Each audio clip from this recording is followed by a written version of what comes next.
We have Mr. Bill O'Reilly, who is here to talk to us about the biggest news of the week. Hello, Bill. How are you? What kind of music is that behind me? It sounds like some kind of zombie music, you know? It is. That I'm being chased. Well, because it's kind of like, Dawn of the Dead, zombies. Yeah. It's kind of like, we look at you It's with spooky music, torn Beck. pants. And anyway. I may be too frightened to do this interview. I know. Okay. All right. So biggest story of the week. Okay. Obviously, the war in Ukraine 1-year anniversary. Biden going there, it's a huge story. And then the self-destruction of Pete Buttigieg. His national political career is over. So we have one domestic major story and one foreign. So hang on just a second. Let's start with the Pete Buttigieg. You think that it is destroyed. I think he is such the idiot and so incompetent that that's who those in power look to run. I think the Democrats are looking at it going, well, he's qualified. Beck, I will submit to you that there is not one person listening to us right now, all the millions of people tuned into Beck, right? Not one would cast a ballot for Pete Buttigieg for anything. I hope you're right, but I can't count on anything anymore. Have I been wrong? No, I'm never wrong. I know. He's done. And I'll tell you why. It's very simple. Americans have suffered at the hands of the airlines for 2 years. He's the Secretary of Transportation, has done bupkis, nothing, doesn't care. You can be, your baggage can wind up in Bangladesh. You could be sleeping in the airport for 4 days. And the federal government, with oversight over the airlines, does nothing. That's number one. So people already despise him. 3 weeks to go to a toxic train crash and really only went because Trump made him look so bad. Of course. Yeah. Well, I think the Biden people were going to order him to go anyway, but they sped it up. But then the question becomes, what the deuce does he do all day? Yeah. What is he doing? This isn't like doing a talk show for 3 hours every day, okay? Buttigieg, he sits there at his little desk. Right. And, I need some personal time. Yeah. You know what? I mean, enough. I was back to Indiana, please. I'm fascinated by the story about personal time because that became the story. But the part of that interview with that Daily Caller person that was walking alongside of Buttigieg at night. Right. And when he said, the last thing he said was, "May I have a picture of you?" And he took a picture of the journalist. And my question is, why? What was it he wanted? And I pointed that out. And I think yesterday somebody in the press asked him, "Why did you want that picture? What are you doing with that picture?" And they wouldn't answer. I believe it was just an attempt to be charming or to throw her off or whatever it may be. I don't think there's any sinister motive. I don't think the guy thinks fast enough for that. I remember when I was young and naive. So. You remember when you were young and naive, Beck? Okay, that was 3 days ago. Yeah, all right. All right, so now let's go to Zelensky. And the 1-year anniversary today. Right. So, I mean, this is a situation that is being exploited by some in the media, which torques me off because this is very dangerous, extremely dangerous, particularly with China, on the outskirts of this story. So I brought a guy this week who I think is the best expert of Russia-China in the country. His name is Dr. Graham Allison. He's a Harvard guy. He was the dean of the Kennedy School when I attended there. I've known him for 30 years, and he still speaks to me, kind of like you, Beck. Yeah, I know. If you're still very speaking rare. to me, right? Yeah. So anyway, Allison comes on, and he's an intellectual guy. He's not, a pie thrower, and he's basically saying, look, it's a very dangerous place. The world is a dangerous place, and simplistic solutions are exploiting this horrible tragedy for political gain is wrong. and you have to be methodical and patient and play the chess game and hope that Putin just self-destructs, which is possible. I mean, you got 1,000 casualties a day going back to Russia, dead and wounded, 1,000. All right, and now they're going to throw all of these untrained conscripts against hardened, motivated Ukraine fighters. And you know that it's going to be 10-1 casualties against the Russians. So, you have to hold on here. And now we got Xi going in April, it looks like, to Moscow. I don't think China's going to help them out militarily because then sanctions will be slapped on China. But this is the highest level. And here's what really worries me. Biden is not competent to handle this. It's not that he did anything wrong, and I supported his trip to Ukraine and Poland because that raises the morale in Europe. That's what that was all about. It wasn't about the United States. It was we got favorable coverage, the United States, for one of the few times he goes in, and we need Europe to back Ukraine. That's what that was all about.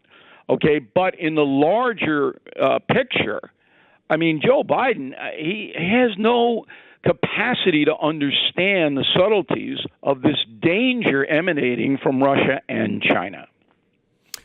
How concerned are you that this is leading us into or away from a proxy war and much closer into a war with Russia and China and the United States kind of at each other's throats? Well, I'm not worried that there's going to be a shoot war at this point. Okay, I don't see the flashpoint that would lead to that. And people say, what about the money? Yeah, I mean, it's ridiculous that we have to spend $150 billion, to send to Ukraine. But it will be 10 times more if Putin then would win that and then pick off Belarus and Moldova, and because he's not going to stop. It's not like Putin's going to go, okay, I got Ukraine now, I'm happy, and I'm not going to cause any more trouble. 2 days ago, I talked about this. Nobody seems to care about this for some reason. He just annexed Moldova. Yeah, but he didn't physically annex them because he doesn't have the troops to occupy it. Correct, but he did annex it. He just said, look, I'm taking Moldova. But Americans don't understand this because, A, it's far away. B, whatever the media reports now, the American people don't believe. I mean, we're in a place in history where the major corporate media says stuff, and most Americans don't believe it. Yeah, I know. I mean, but wait a minute. So with Moldova, though, the problem is, as I pointed out earlier today, the problem is 800,000 Moldovians have dual citizenship as NATO citizens. So if something does go down there, could that be used? I hope so. Good. He doesn't have the logistical capacity. If you look at the map. No, I know. It's landlocked. I know. Right. So he can't. The supply lines now from Russia into Ukraine are dubious, to say the least. I mean, this guy, Putin, he's in military trouble. And that's why I say to my audience and everyone else, hold on. Okay, this is not going to get better for him.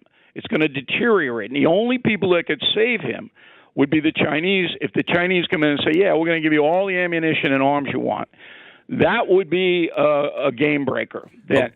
Okay. But I don't think they're going to do it because that would destroy the Chinese economy. All right, let me ask you one more question, and that's on China. We know that this Chinese balloon came across. Joe Biden said, we think it's a weather balloon. We're not really sure what it is, yada, yada, yada. Right. We now know, we found out, I think either at the beginning of the week or at the end of last week, that the Pentagon had been tracking that since its launch in China. Okay, so they knew all about it. Now we find out yesterday that a U-2 spy plane took high-definition photos of the payload. It was the size of 3 school buses. It was navigating, controlled navigation, powered by a solar array. It had cameras, satellite response antennas, and it navigated over all of our missile sites and then over Strategic Air Command. What? I mean, Bill, they lied and lied and lied. What does that mean? It means they don't know what they're doing. And that was my point about the big picture with Putin. You got a president who doesn't know what he's doing. And then, the balloon thing does go into the Secretary of Transportation. Buttigieg says, his latest pronouncement was, "Can I get a ride in the balloon?" And that's not, no, it's already destroyed. We're dealing with incompetence in Washington, D.C.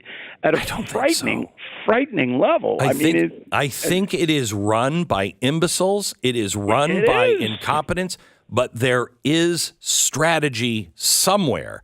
That Inflation Reduction Act, it's brilliantly written because it has pieces of stuff all through it that have not been put together yet. So somebody is planning and plotting, and it's not good. Yeah, I mean, if the Democrats win again in 24, I'm looking at property in the Bahamas. So I can't imagine that would happen, by the way.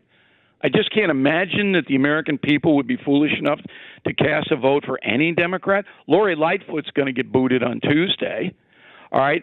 Kim Gardner in St. Louis, the DA, got fired yesterday. That was great. Thank you to the Attorney General there. Right. And you're seeing now this backlash coming fairly aggressively against these anti-American people who want to break our society apart so they can put it back together again in the vision of Bernie Sanders. I mean, that's what this is all about.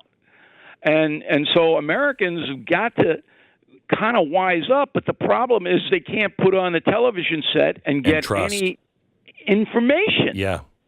I mean, because the information is all skewed toward helping the Biden administration. And it's also not just all skewed. It's talking about the wrong things. It's not. We are not talking about what does this war mean. Should we be even in there? You remember the days, Bill, it weren't that long ago, that we would debate things like this on the floor of the House. Nobody's debating it. If you go to BillO'Reilly.com and you punch up Dr. Graham Allison, you'll see the best, I think, overall assessment of what's happening. Now, I have a question for you. Do we have time for that, or do you have we've got about 45 seconds to a minute. Okay. Do you think that all this revelations against our alma mater, Fox News, is going to have a long-term effect on our organization? What are the revelations? I don't know if I've heard them. Oh, yes, you have. I mean, the reporting on the election fraud. Oh, okay. I don't know. I think all of that stuff's done anyway, Bill. I think it's just nails in a coffin over and over and over again. What if they lose $1 billion in the lawsuit that begins in April in Delaware? Yeah, I think it's going to have a real big effect. But I think they'll lose? I don't know. Do you? I think they could. I think they definitely could, no doubt.